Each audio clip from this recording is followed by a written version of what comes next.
Ternyata wajah Christine itu dikuliti setengah.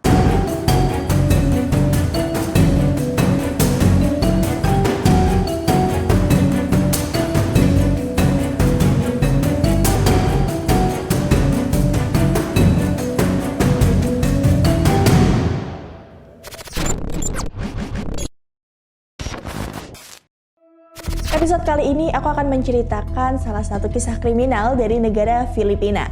Sebenarnya kasus ini bukan kasus yang baru-baru aja terjadi, tapi kasus ini sudah terjadi pada tahun 2019 lalu dan sempat menghebohkan sosial media.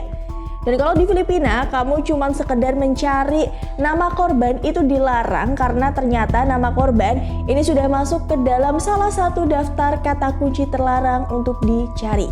Namanya Christine Silawan.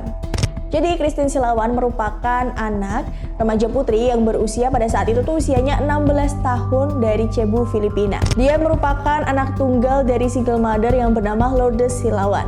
Christine ini memiliki kepribadian yang baik, rajin, sopan, dan nurut sekali sama ibunya. Dia selalu menceritakan semua hal apapun itu ke ibunya. Ya jadi bisa dibilang Christine ini anak yang gak neko-neko lah. Oke, langsung aja kita masuk ke kronologinya.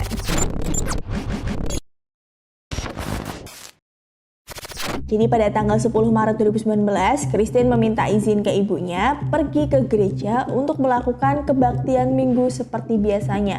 Jadi pada saat Christine ini meminta izin untuk melakukan kebaktian minggu, ibunya juga gak menaruh kecurigaan ke Christine.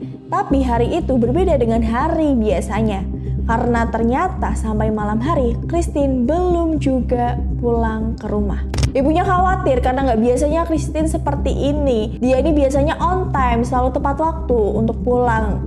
Akhirnya ibunya khawatir, panik, menelpon tuh si Christine. Tapi saat ditelepon ternyata nomor HP Christine sudah tidak aktif. Langsung dong ibunya tambah khawatir, akhirnya ibunya langsung menuju ke gereja tersebut. Tanyalah ibunya ke orang-orang di sana, di mana Christine? Dan ternyata orang-orang di sana menjawab kalau ternyata Christine sudah pulang dari 1 jam yang lalu. Setelah dilakukan pencarian, pada tanggal 11 Maret 2019, jasad Christine ditemukan di lapangan kosong dengan kondisinya yang sangat memprihatinkan. Ternyata wajah Christine itu dikuliti setengah, jadi tersisa terlihat tengkoraknya. Selain itu juga terlihat ada pendarahan di alat vital Christine yang membuktikan berarti memang Christine ini sempat diperkosa. Selain itu juga beberapa anggota tubuh Christine seperti lidah, trakea, tenggorokan, dan telinga kanannya itu hilang. Kepolisian terus mencari bukti-bukti supaya segera bisa menangkap sang pelaku. Dan akhirnya kepolisian menemukan satu bukti hasil rekaman CCTV yang membuktikan keberadaan terakhir dari Christine. Jadi di rekaman CCTV tersebut terlihat ada Christine yang sedang berjalan dengan seorang laki-laki. Tapi sayang sekali Christine dan seorang laki-laki tersebut posisinya itu membelakangi kamera. Jadi nggak bisa terlihat wajah dari seorang laki-laki tersebut. Setelah diselidiki lebih lanjut, kepolisian mencurigai seorang laki-laki yang bernama Johan. Kenapa kok bisa tiba-tiba kepolisian ini mencurigai Johan? Jadi ternyata Johan juga sempat melakukan kejahatan yang sama dan baru-baru ini juga di bulan Januari tahun 2019. Jadi memang Johan sempat ditangkap dengan dugaan kasus pembunuhan seorang petani dan ya sama juga petaninya tuh dikuliti. Nah maka dari itu kepolisian bisa mencurigai si Johan ini. Saat diinterogasi, Johan terus menyangkal. Dia terus mengaku kalau bukan dia pelakunya. Dan sampai akhirnya memang hingga akhir proses investigasi tersebut kepolisian juga tidak menemukan bukti yang mengarah ke Johan bahwa Johan ini pelakunya. Akhirnya bisa disimpulkan kalau Johan ini bukanlah pelakunya. Polisi terus menyelidiki kasus tersebut dengan berbagai cara. Bahkan kepolisian juga sampai mengecek nih ke semua sosial media milik Christine. Dan polisi menemukan chat Christine dengan sang mantan kekasihnya yang bernama John. Jadi di chat tersebut kepolisian bisa mengetahui kalau ternyata hubungan Christine dan John ini sudah putus lantaran Christine mengaku kalau dia ini sedang menjalin hubungan dengan pria lain. Dan memang chat tersebut terjadi nggak jauh dari hari kejadian naas tersebut. Akhirnya kepolisian langsung saja tuh memanggil John dan mencurigai John bahwa John ini pelakunya. Tapi tunggu, ternyata polisi ini juga menemukan chat Christine dengan salah satu akun Facebook yang bernama CZ Diaz. Polisi langsung menduga kalau akun tersebut dibuat oleh si John, sengaja dibuat untuk menjebak si Christine ini, karena ternyata memang di akun tersebut terbukti ada chat bahwa akun tersebutlah yang mengajak Christine untuk ketemu saat pulang dari gereja. Saat diinvestigasi, John ini sama seperti Johan yang tadi ya. Johan kan menyangkal dan John pun juga menyangkal kalau bukan dia pelakunya. Bahkan sampai keluarga dan teman-teman John itu memberikan kesaksian ke polisi agar membuktikan bahwa John bukanlah pelakunya. Kebebasan John ini membuat warga Filipina dan tentu saja keluarga dari Christine ini kecewa karena ternyata keluarga Christine menaruh kecurigaan dari awal ini ke John bahwa John inilah pelaku dari pembunuhan sadis itu. Akhirnya kepolisian menemukan titik terangnya. Jadi pada tanggal 27 Maret tahun 2019 ada seorang laki-laki yang bernama Renato Payupan. Renato ini memang sedang menjadi buronan dengan kasus penyalahgunaan narkoba dan penggunaan senjata.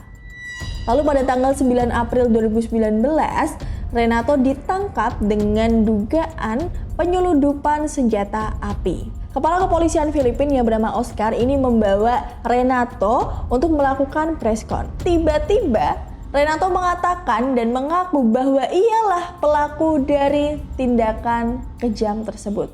Akhirnya Renato menjelaskan kejadian yang sebenarnya terjadi. Dan ternyata Renato ini memang mempunyai ambisi untuk memiliki atau menjalin hubungan dengan wanita yang jauh lebih muda darinya.